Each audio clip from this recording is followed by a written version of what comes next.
Okay, your position looks good, Joe. Let's go Delta Scion. Haven't got to 1 minute warning yet.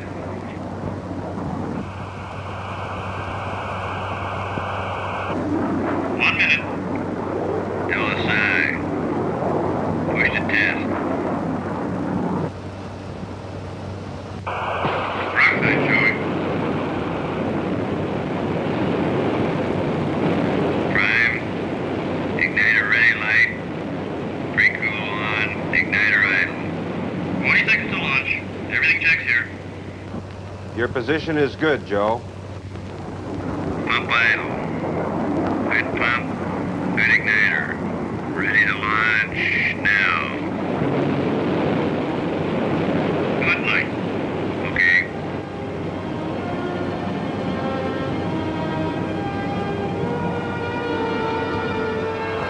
This is the X-15 research aircraft, designed to investigate the problems of manned flight in a near-space environment. Altitudes up to 50 miles, speeds up to Mach 6. High-speed aerodynamics, aerodynamic heating, structural design, aircraft stability, and control in space and re-entry. This was the kind of information it was to provide, and provided it did. Here's the story.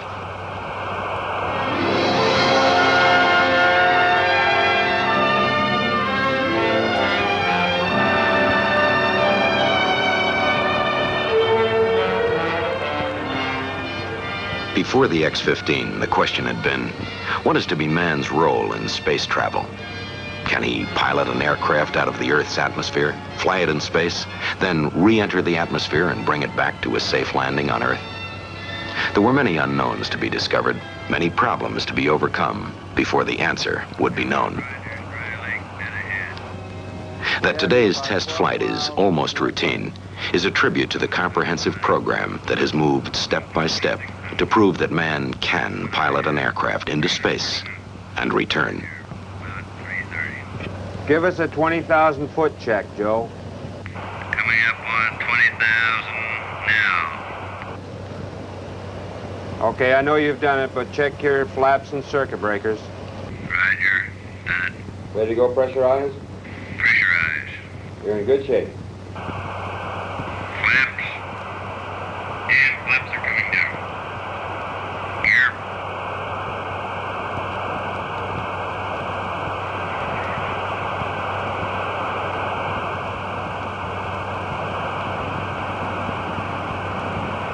Can't seem to get her on the ground.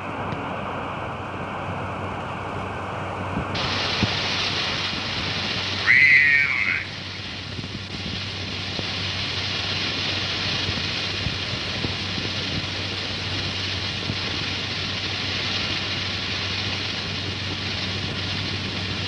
Well, sir, now we're done with the second cross-country. Yeah, boy. Real good flight, Joe. This is your happy controller going off the air. There have been many men who have helped make the X-15 project a success. One of them is aircraft research engineer Hartley Soule, who was originally in charge of designing and building the X-15 aircraft. Of course, I'm retired now, and the X-15, she's not the queen of the hangar anymore, although she's still hard at work. But I remember years ago, you know, it was long before Sputnik that we decided to build the X-15. This airplane, the first hypersonic aircraft, was going to be our first manned space probe. This was a logical step in the research aircraft program that had begun even before the end of World War II. From the beginning, the research aircraft program was a cooperative affair. The National Advisory Committee for Aeronautics, predecessor to NASA, the aircraft industry, the Air Force, the Navy, working together. Their first effort was directed at breaking the sound barrier. And the aircraft that would do it was the X-1, designed to acquire flight data at the speed of sound.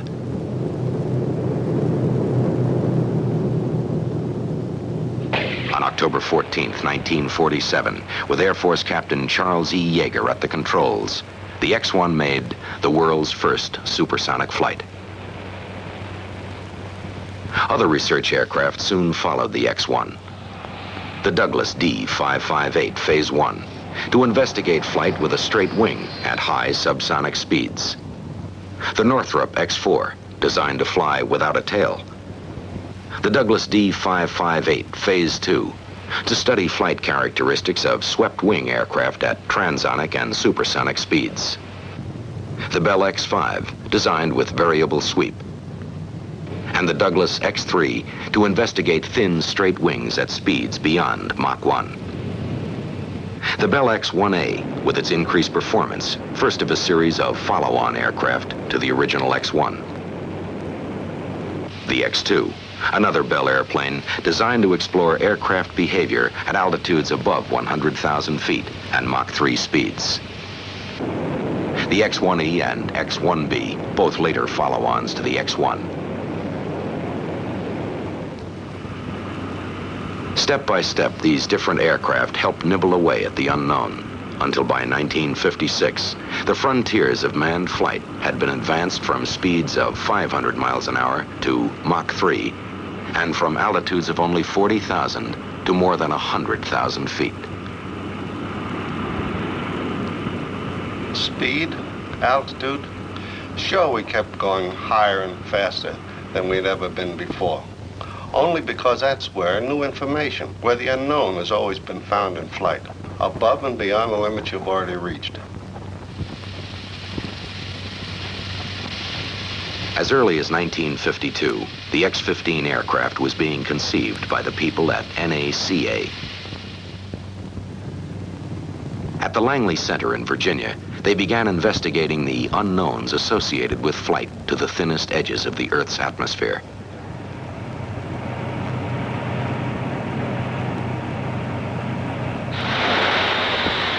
One unknown concerned aerodynamic heating.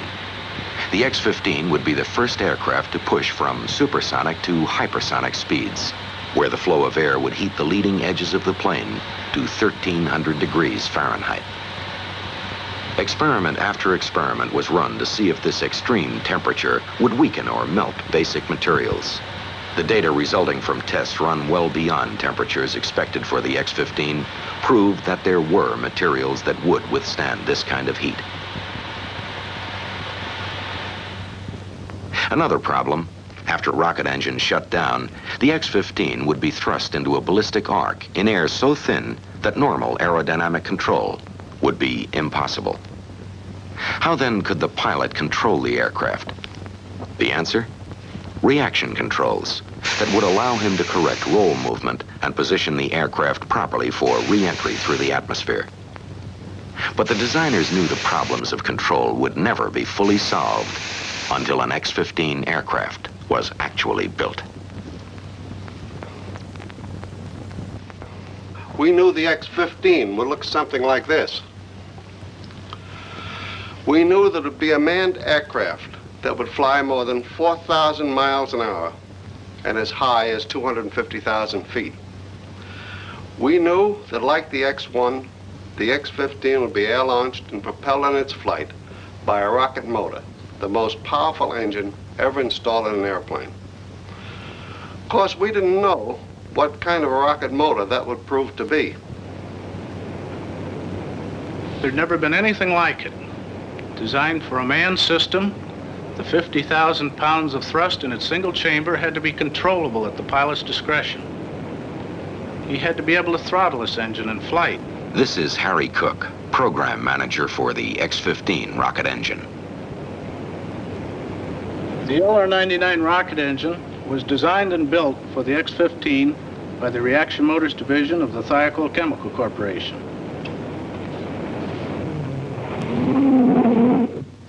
We had had some experience in this field. Reaction Motors had built power plants for all of the X-1s and for the D-558 Phase 2 aircraft. But those rocket engines we had made for earlier research planes were primitive forerunners of the engine we built for the X-15. 57,000 pounds of thrust with a throttle attached. No engine like this had ever existed before, but Thiokol built one for the X-15.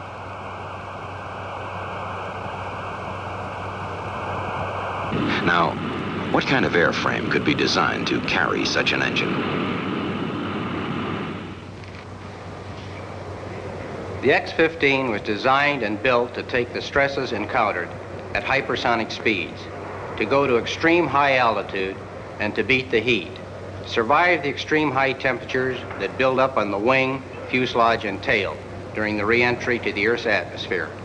The engineering research contribution we made at North American Aviation to the X-15 project was to take NASA's proposal to build this aircraft and to find out how they could be met. Harrison Storms. He was in charge of the X-15 program at North American Aviation.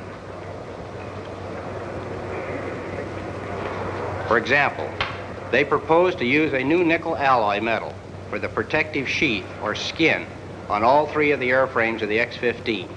We had to find out how it could be used. Inconel X was the name of the new nickel alloy. It was developed to withstand the searing temperatures at hypersonic speeds, temperatures of 1,200 degrees Fahrenheit or more. But to use Inconel X, it had to be cross-welded, and no one had been able to do it before. A major milestone was passed when North American discovered how it could be done. North American also originated the idea of fairings along each side of the X-15 fuselage to house control cables and hydraulic lines. This left the entire fuselage volume for power plant plumbing, as well as fuel and propellant tanks. Another invaluable North American contribution was the X-15 flight simulator, permitting pilots and ground controllers to plan and practice flights without ever leaving the ground. From an exact replica of the X-15 cockpit, the pilot could actuate hydraulic and control systems identical to those on the aircraft itself. All this was tied into an analog computer that could program actual X-15 missions and simulate every conceivable in-flight problem the pilot might expect to face. Practice in the flight simulator was just one phase of pre-flight preparation. Another took place in the centrifuge at the Navy's Air Development Test Center at Johnsville, Pennsylvania.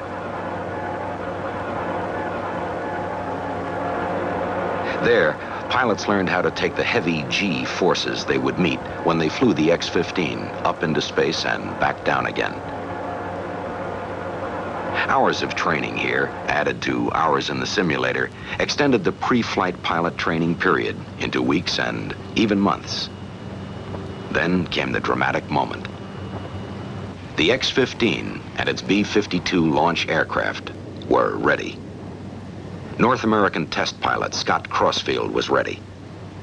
Step by step, the X-15 research project had moved to this important event.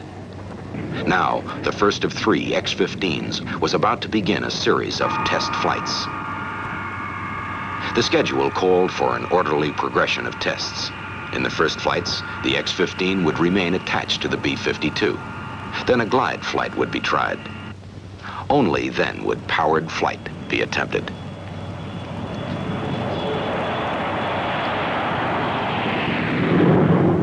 This careful program of flight tests, flown by pilot Scott Crossfield, proved the X-15 would do just what its designers hoped she would. From March 10th, 1959 until late in 1960, when we delivered the 3rd aircraft to the Air Force, I made 14 captive flights, 1 glide flight, and 10 powered flights.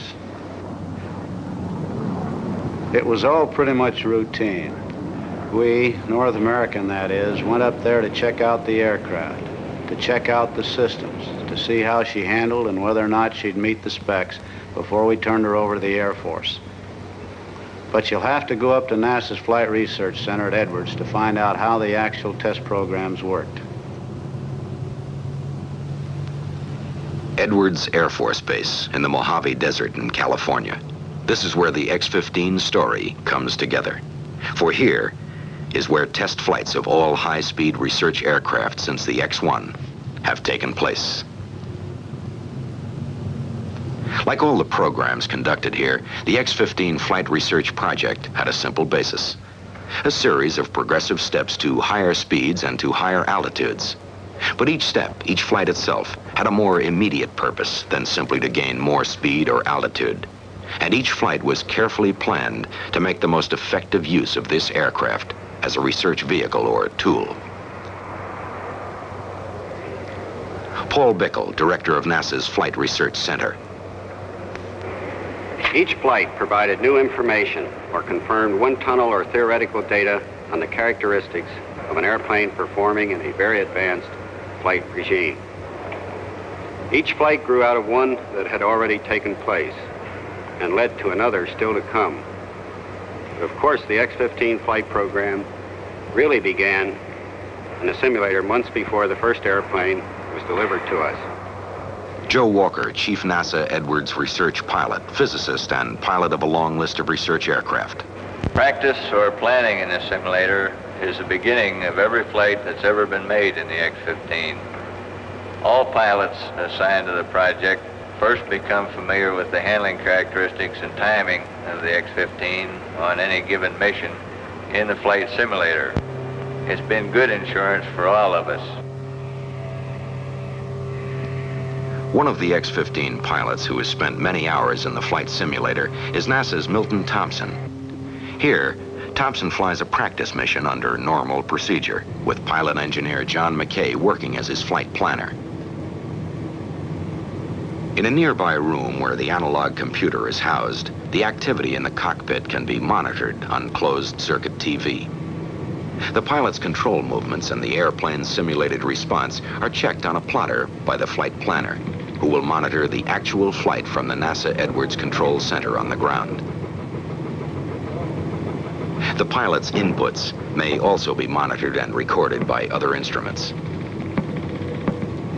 Variations from the planned mission are then simulated, so the pilot will learn to recognize their effects on the aircraft.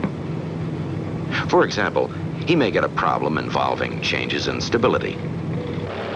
These changes are fed by the computer to his cockpit instruments. The pilot reads the changes and makes control inputs to bring the aircraft back to normal. His response is monitored and evaluated.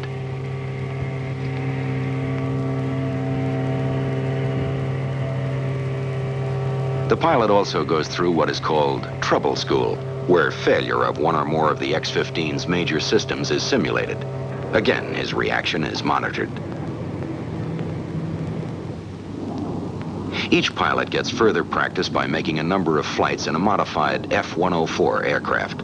He flies over his upcoming X-15 flight course to establish geographic checkpoints and key altitudes in the landing pattern.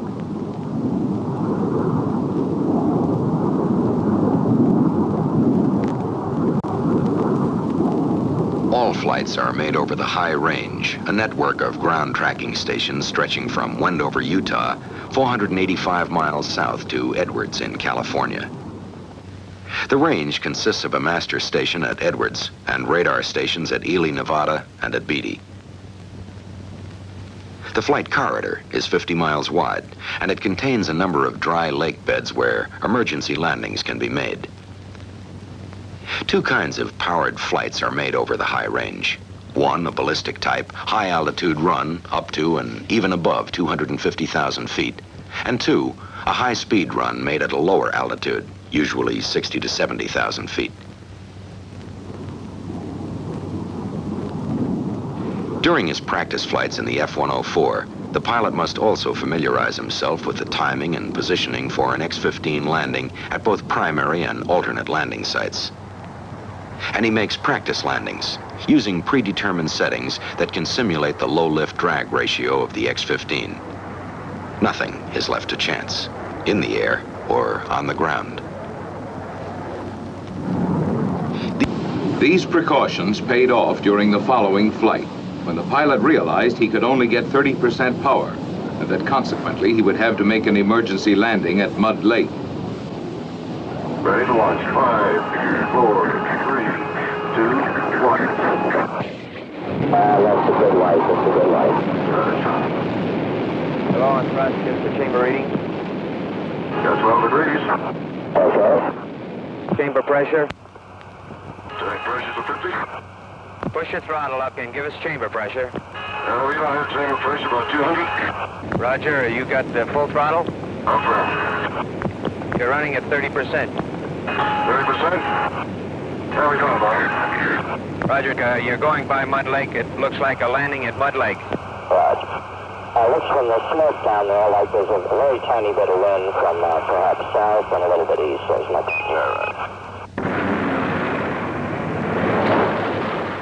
Wrecked though it seemed to be, both the aircraft and the pilot survived to continue with the program. This was one of only 3 major accidents, all non-fatal, that have occurred in more than 120 flights with the X-15, a remarkable record of reliability. In February 1964, the plane that crashed on Mud Lake only a few months before came rolling out of the North American plant with a new designation, the X-15A2. This modified version was rebuilt for flight to Mach 8, 8 times the speed of sound, where the airflow temperature rises to 2,400 degrees Fahrenheit. The new X-15 had a new heat-resistant protective coating, a new inertial guidance system, a longer fuselage, external tanks to carry more fuel for longer flights, and lengthened landing gear.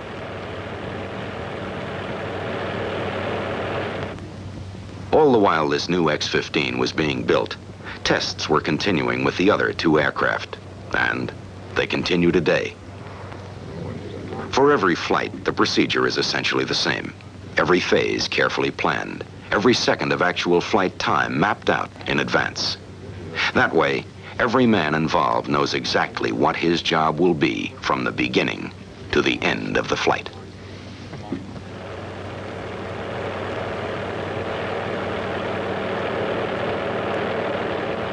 Hours of preparation, weeks of planning, months of study, whole years of research. All this goes with the X-15 each time she leaves the hangar for another flight. For after all, no matter how many flights have been made before, each new test will probe a little deeper into the unknown.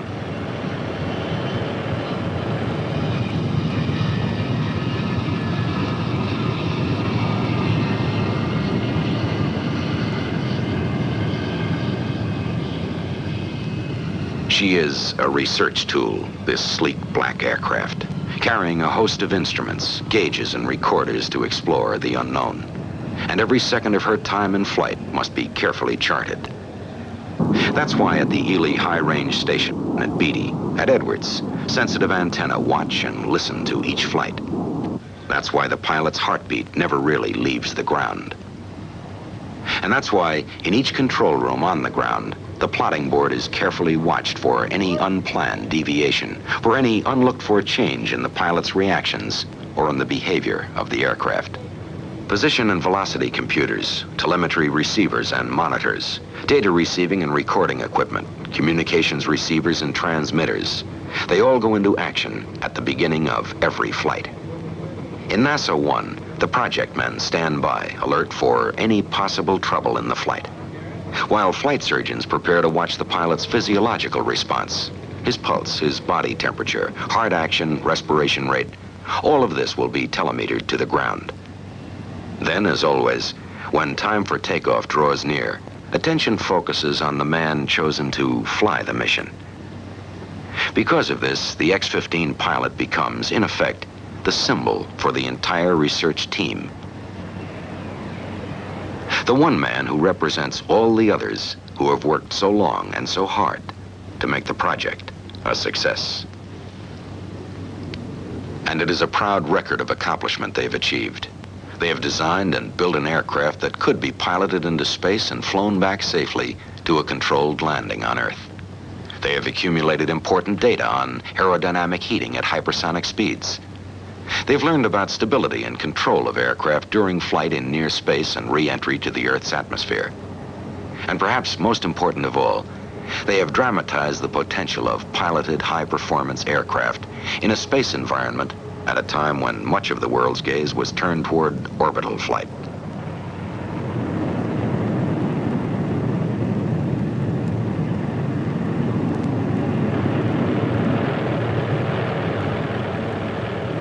The X-15 research project has long since achieved its original goals.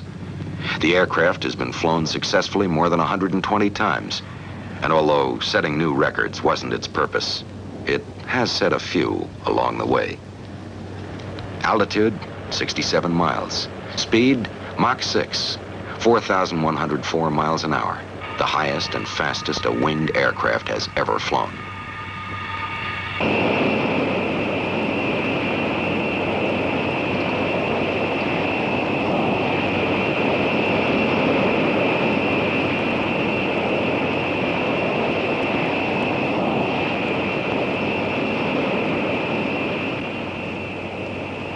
Today, the X-15 moves on to further accomplishment.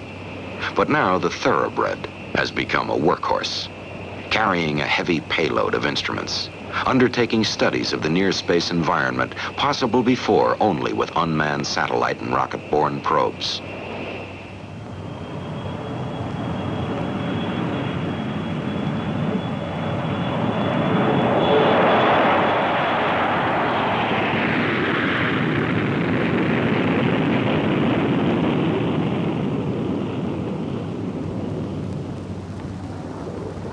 There are many people who should share the credit for the continuing success of the X-15 research project. But perhaps they will understand if we seem to focus on those who have actually flown the many research aircraft since the X-1. By saluting these courageous men, we also pay homage to all the others who have helped us move step by step, deeper and deeper, into the unknown outskirts of space.